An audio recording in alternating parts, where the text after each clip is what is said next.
FIFA completely changed the World Cup, and almost nobody noticed. There was no big announcement, no flashy press conference, no scandal on the back pages. Just one quiet new rule slipped into the biggest tournament on the planet, and it has already flipped results, ended careers worth of dreams in a single moment, written one nation's entire history in seconds, and handed FIFA a weapon it can use against any team it wants, in any game, whenever it feels like it. Players hate it. Coaches are furious about it. Fans are screaming that they're being robbed. And the wildest part? Most of the people watching at home still have no idea it's even happening. So what is this rule? How does one tiny change hand FIFA this much power over who wins and who loses? Stick with me, because once you see how this thing actually works, you will never watch the final minutes of a football match the same way again. Here's the rule, or really, the whole new philosophy behind it. For decades, the stoppage time board was a thing fans dreaded.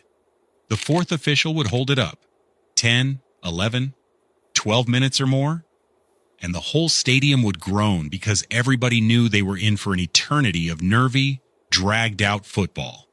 That was the last World Cup.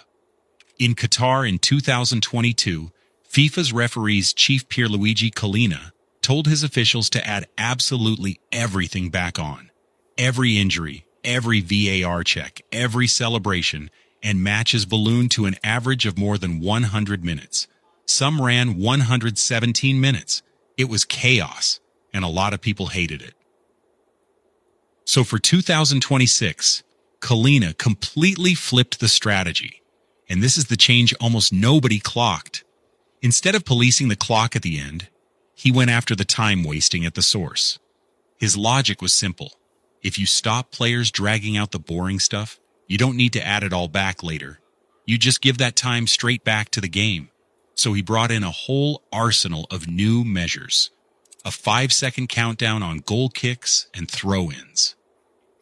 Take too long and the other team gets a corner. A 10-second clock on substitutions.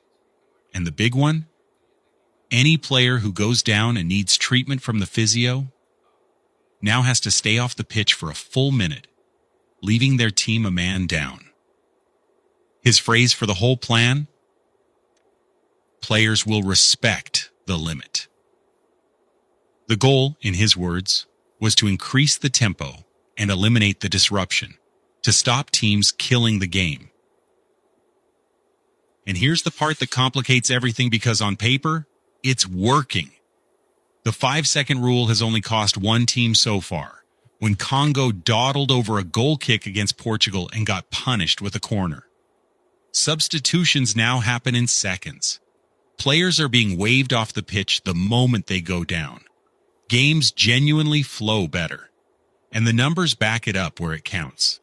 This World Cup has the ball actually in play for over 59% of the match, higher than Qatar, and higher than Russia, even though the matches themselves are shorter.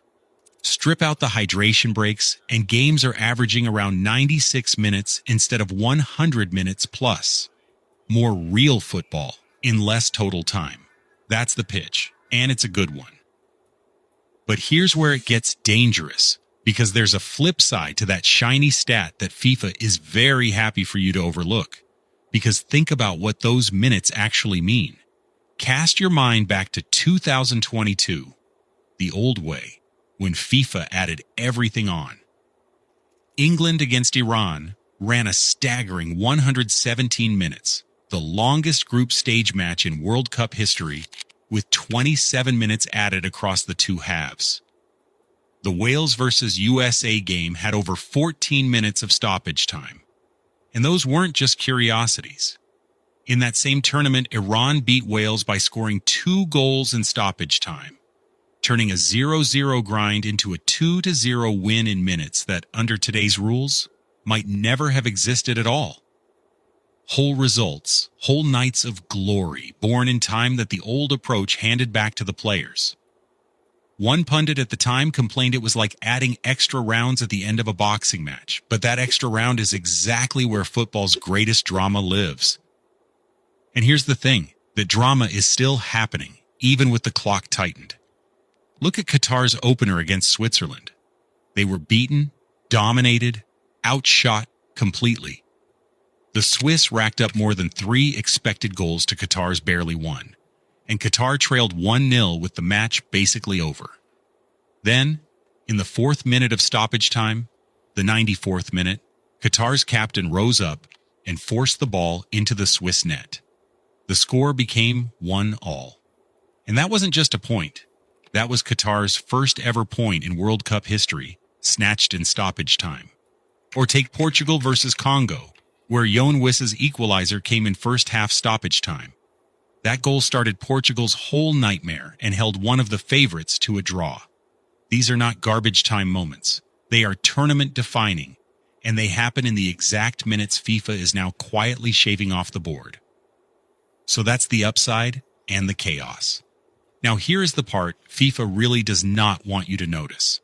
Because if stoppage time is now this powerful, this decisive, this capable of flipping results and making history, then who controls it? And is it actually being applied fairly? The answer, increasingly, is no. And fans are starting to do the math themselves. One supporter sat down and actually timed the Mexico versus South Africa opener, and he added up every delay, every stoppage, every injury, every VAR review. By his count, that match should have had around 13 minutes of stoppage time. FIFA gave it less than 7. Less than 7. Nearly half the time that should have been played, gone. Vanished. Where did it go? And that is the scandal hiding inside this rule. FIFA sold you the idea that this was about accuracy, about giving you every second you are owed. But if a game that should run 13 minutes over only gets 7, then this was never about accuracy at all. It is about control. FIFA gives the time when it suits the broadcast, the schedule, the show, and quietly swallows it when it does not. There is no transparency. There is no published breakdown. There is just a number on a board that a man on the sideline holds up. And you are expected to trust it. The same organization that would not show you the offside line, that would not explain the empty seats.